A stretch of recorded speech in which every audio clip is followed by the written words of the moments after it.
Magandang araw sa lahat. Nais kong ibabahagi sa inyong programa ang istorya ng aking buhay. At para kapulutan ng aral ng inyong mga listeners. At kung meron din naman kayong kwento tungkol sa inyong buhay, pwede rin kayong magpadala dito sa aking Gmail account. gamblergod@gmail.com.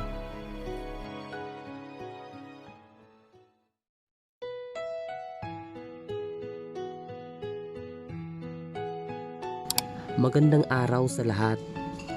Gusto ko lang ibahagi sa inyo ang aking kwento na pinamagatang Si Konsehal at Ako. Ako nga po pala si June, 24 years old. Isa akong timekeeper sa isang construction company. Hindi ko na lang babanggitin kung anong pangalan ng company para walang gaanong problema. Pagpasok ko sa trabaho, bigla akong tinawag ng manager namin. Kaya lumapit ako upang tanungin kung anong ang kailangan niya. Pagpasok ko pa lang sa kanyang opisina, nagulat ako dahil meron siyang hawak-hawak na papel. "Boss, bakit niyo po ako tinawag? May problema po ba tungkol sa trabaho ko?" Tanong ko sa kanya. "Tungkol sa trabaho mo, wala naman akong nakitang problema. Ako ang may problema."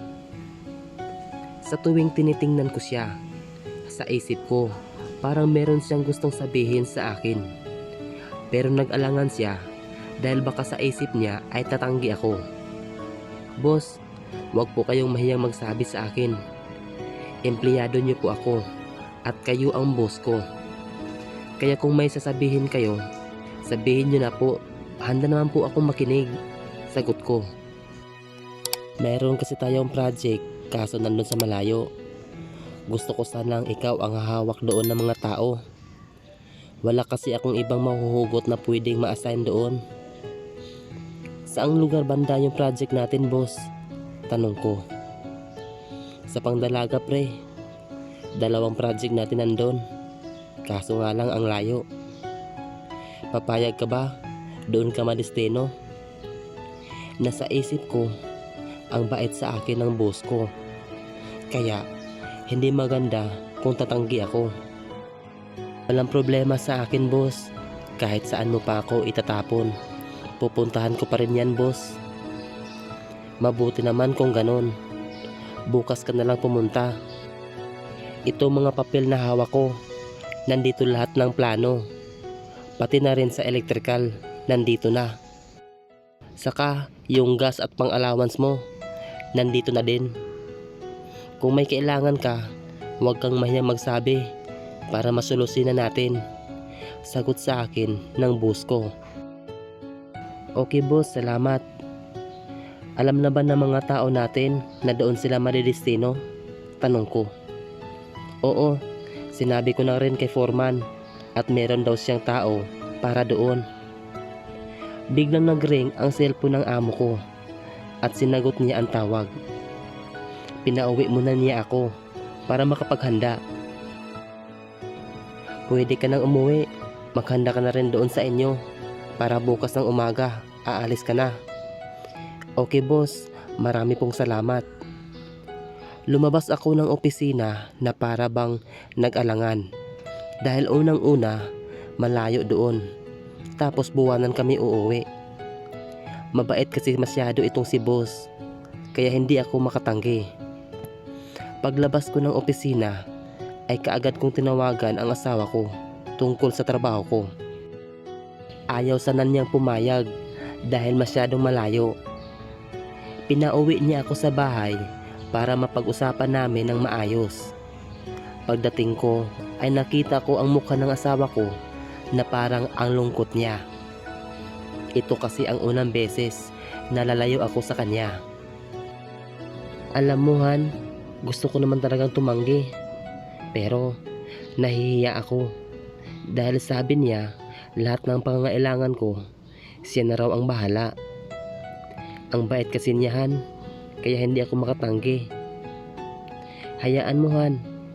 Lingguhan ako uuwi dahil meron namang binibigay si boss na panggas. Yun yung gagamitin ko pa uwi. Paano yung mga anak natin? Sino naman ang maghahatid sa school? Tanong ng asawa ko. Isabay mo na lang sila, Han, pagpapasok ka sa trabaho. Okay, sige. Ganun na lang ang gagawin ko. Mabuti na lang at pumayag ang asawa ko.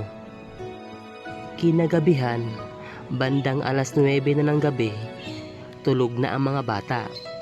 Kaya pinapaligaya muna namin ang aming sarili na para bang bumalik kami noong mag-shoota pa kami. Pagkatapos noon ay natulog na kami. Kinaumagahan, gumising ako ng maaga upang ipaghanda sila na makakain sa almusal. Pagkatapos kong magluto, ay naghanda ako ng mga gamit na dadalhin doon sa trabaho. Naligo na din ako. Sakto namang nagising na ang asawa ko kaya niyaya ko siyang sumabay sa akin maligo.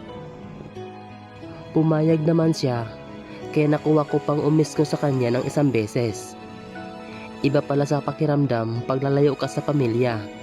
Parang gusto ko nang itudo ang lahat. Nang matapos na kami, ay napangiti na lamang ako at nagpatuloy sa pagligo. Nauna na akong lumabas ng banyo at naiwan ang asawa ko. Maya-maya pa ay lumabas na din siya, ngunit ako naman ay naghahanda na ng pagkain sa mesa. Paggising ng mga anak ko ay agad na silang naligo at nang matapos na ay sabay-sabay na kami nag-almusal. Makalipas ang 2 oras, hinatid ko muna ang mga anak ko sa school. Pati na rin ang asawa ko na nasa City Hall nagtatrabaho. Pagkatapos nun ay dumiretso na ako patungo sa aking trabaho. Umalis ako ng alas 8 ng umaga at nang nakarating naman ako ng alas 12 ng tanghali. Medyo mabilis kasi ang takbo kaya medyo maaga ang dating ko. Ako pa lang ang nauna dahil yung mga kasamahan ko ay nasa biyahe pa. Kaya ang ginawa ko ay tumambay muna ako sa may tindahan. Habang nakaupo ako ay may lumapit na isang babae at nagtanong, habang yung 2 naman niyang kasama ay nakasunod naman sa kanya. Sir, kayo po ba ang gagawa ng project? Tanong ng isang babae. May edad na ito at sa itsura niya ay parang may katungkulan ito sa barangay. Kaya sumagot ako, oo ma'am, kami nga po ang gagawa. Kaso, ako pa yung nauna dahil yung mga kasama ko ay nandun pa sa biyahe. Siguro, mamaya pa yung darating. Medyo malayo kasi dito. Sagot ko sa isang babae. Ganun po ba? Ako nga po pala si Joy, isang treasurer ng barangay.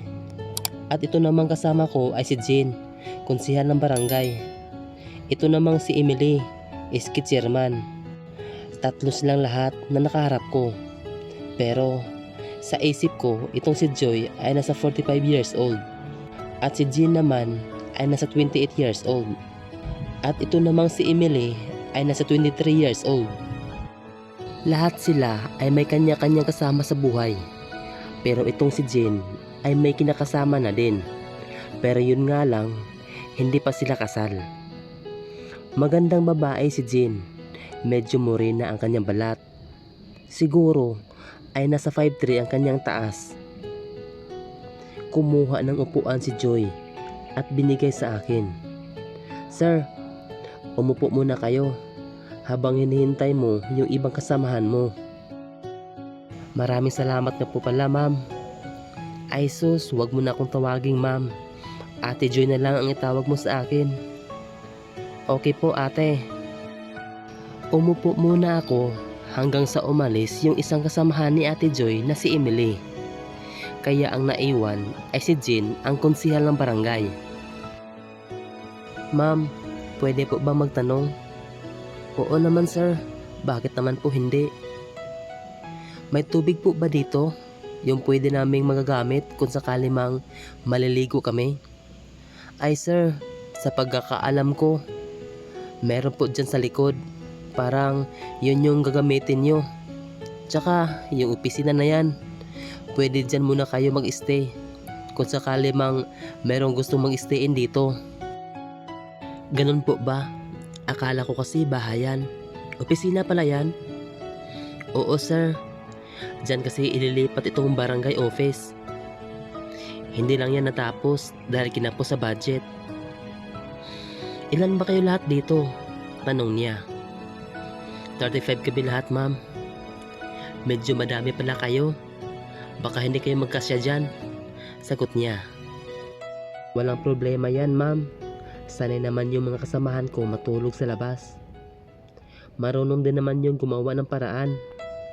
Sa bagay, skills nila talaga yon. Kumain na po ba kayo sir? Tanong niya. Hindi pa, pero kakain na rin mamaya. Napagod kasi ako sa biyahe dahil ang layo. Hindi kasi ako sanay na bumiyahe ng ganito kalayo na ako ang nagmamaneho. Sagot ko. Masasanay ka rin katagalan sir. Akala ko pag bukid, konti lang ang tao. Pero dito ang dami. Hindi ko akalain na ganito pala kadami ang naninirahan dito. Yun din ang sabi nila na marami daw tao dito. Kung may kailangan ka o katanungan, pwede mo akong lapitan sir. Dahil araw-araw, dito ako naka-duty sa barangay. Pwede ba akong manghingi ng number mo? Para pag may itatanong ako, ite-text ko na lang sa'yo. Oo naman sir, pwede naman po. Akin na yung cellphone mo para ako na ang magsasave ng number ko dyan sa cellphone mo. Binigay ko naman sa kanya ang cellphone ko. Ang purpose ko lang doon ay para magtanong kung may kailangan ako. Pero yun pala ang tulay ng pag-iibigan namin.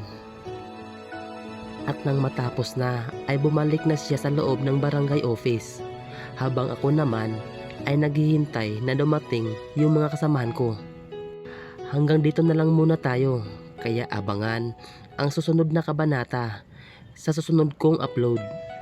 Maraming salamat sa mga nakikinig at nanonood sa videong ito.